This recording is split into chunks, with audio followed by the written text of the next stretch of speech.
देश और दुनिया के सिलेक्टेड काम की और महत्वपूर्ण 20 बड़ी खबरों को सिर्फ 10 मिनट में। पर अभी तक आपने इस वीडियो को लाइक नहीं किए हैं तो लाइक कर ले, चैनल पे नए हैं तो चैनल को सब्सक्राइब कर ले, साथ में बेल आइकन भी प्रेस कर ले और वीडियो को ज्यादा से ज्यादा शेयर करें। तो चलिए बढ़ते हैं खबरों की ओर। रूस ने यूक्रेन की सेना को तुरंत हथियार डालने को कहा है। समाचार एजेंसी AFP ने यह जानकारी दी है। साथ ही उन्होंने कब्जा किए जा चुके मैरियलपोल शहर को बचाने की कोशिश कर रहे यूक्रेनी सैनिक को अंतिम चेतावनी दी है कि वो प्रतिरोध करना छोड़ दे।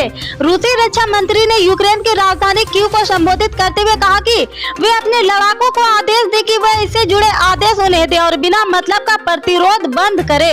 साथ ही उन्होंने कहा कि मैरियलपोल के रक्षक अगर दोपहर से हथियार डाल देते हैं तो वह निश्चित तौर पर जिंदा रहेंगे। इससे पहले खबर आई थी कि यूक्रेन की राजधानी कीव के अधिकारियों ने कहा था कि रूस ने पूर्वी यूक्रेन में बड़ा हमला शुरू कर दिया है। इसे राजधानी कीव पर कब्जे में विफल रहने के बाद रूस के हमले का नया चरण शुरू हो गया। आने वाले हफ्तों में रूस का सैन्य अभियान पूर्वी यूक्रेन के डोनबास क्षेत्र पर दोबारा से केंद्रित होगा। रूस समर्थित अलगवादियों ने इसे आतंकी रूप से 2014 से अपने नियंत्रण में ले लिया था।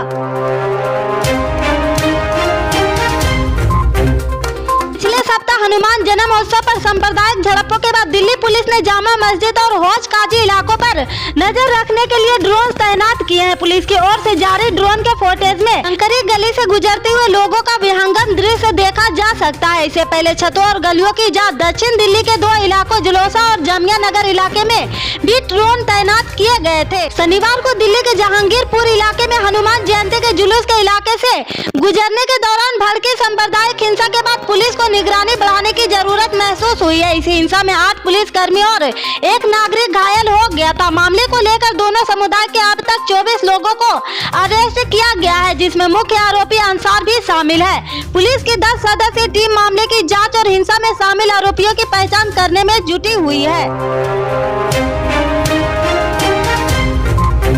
देश भर में पेट्रोल डीजल की कीमतों में तेजी से इजाफा हो रहा है, जिसके कारण महंगाई बढ़ती जा रही। दूसरी तरफ विपक्षी पार्टियां लगातार बढ़ी हुई कीमतें वापस लेने की मांग कर रही है और सरकार को इस मुद्दे पर घेरने में लगी हुई है। ऐसी ही कोशिश महाराष्ट्र कांग्रेस की तरफ से की गई है, जहां पार्टी के नेताओं अनोखे अंदाज में विरोध प्रदर्शन किया है। प्रदर्शन करने के लिए कांग्रेस नेताओं ने प्रधानमंत्री मोदी का पुराना भाषण लाउड स्पीकर पर लगाया, जिसमें पीएम मोदी सभा में कह रहे कि पेट्रोल के कम होने से आपका क्या फायदा होता है। इसका जवाब देते हुए कांग्रेस नेता कह रहे कि नहीं, जो सोशल मीडिया पर वायरल हो गया।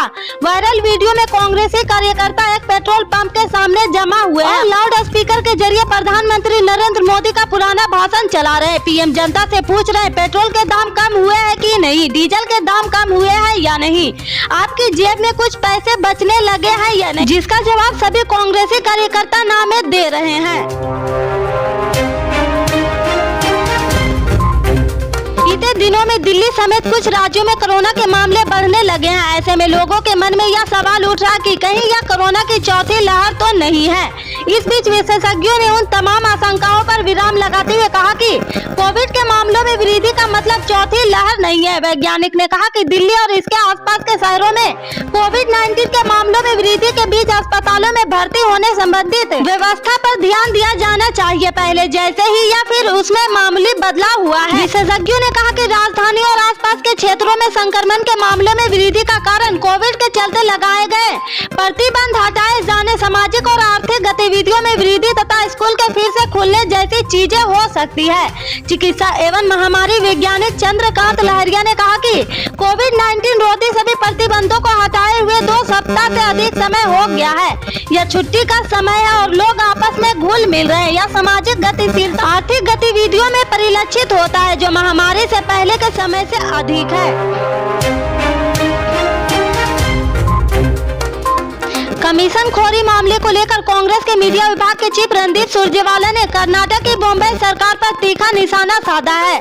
उनका कहना था कि अब बीजेपी सरकार संत महात्माओं को भी नहीं छोड़ रही है, उनसे वसूली की जा रही, उन्हें चुल्लू भर पानी में डूब मरना चाहिए। सुरजेवाला ने कहा कि सीएम बसवराज बॉम्बे को इस मामले में जांच बिठानी चाहिए थी, लेकिन वो मंत्री पाटिल से अनाप शनाप बयान दिलवा रहे हैं। उनका कहना था कि सीएम पहले सबूत मांगते हैं। क्या संतों की वाणी पर बीजेपी को विश्वास नहीं रहा। सुरजेवाला ने कहा कि अब संत महात्मा भी बीजेपी को गिरगिट नजर आने लगे हैं, उन्हें शर्म करनी चाहिए। ध्यान रहे कि कर्नाटक में एक लिंगायत धर्म गुरु डिंगलेश्वर स्वामी का कहना है कि मठों में मिलने वाला अनुदान सरकार 30% कमीशन लेने के बाद भी अस्वीकृत करती है। डिंगलेश्वर स्वामी के आरोप के बाद कर्नाटक में कमीशन खोरी का मामला जोर पकड़ता जा रहा है। ठेकेदारों से रिश्वत मांगने के आरोप पहले भी लगते थे, लेकिन एक ठेकेदार की खुदकुशी से उठा विवाद बढ़ता जा रहा है। ईश्वरप्पा पर कॉन्ट्रैक्टर संतोष पाटिल को आत्महत्या के लिए उकसाने का आरोप है। ईश्वरप्पा और उनके 2 सहयोगी के खिलाफ पुलिस ने केस दर्ज किया था।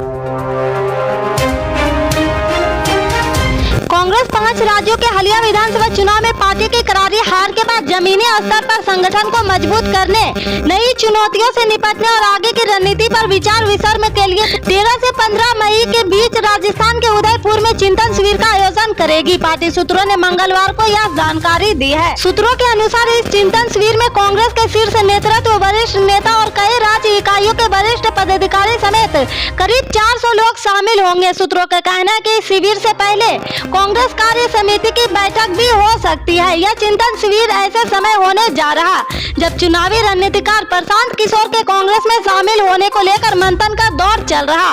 5 राज्यों के विधानसभा चुनाव में हार के बाद पार्टी नेतृत्व व संगठन में भारी बदलाव की मांग उठा रही। चुनाव नतीजों के बाद हुई कांग्रेस कार्य समिति की बैठक में संसद सत्र के बाद CW की एक और बैठक आयोजित करने के साथ ही चिंतन शिविर के विवरण को अंतिम रूप देने का निर्णय लिया गया था।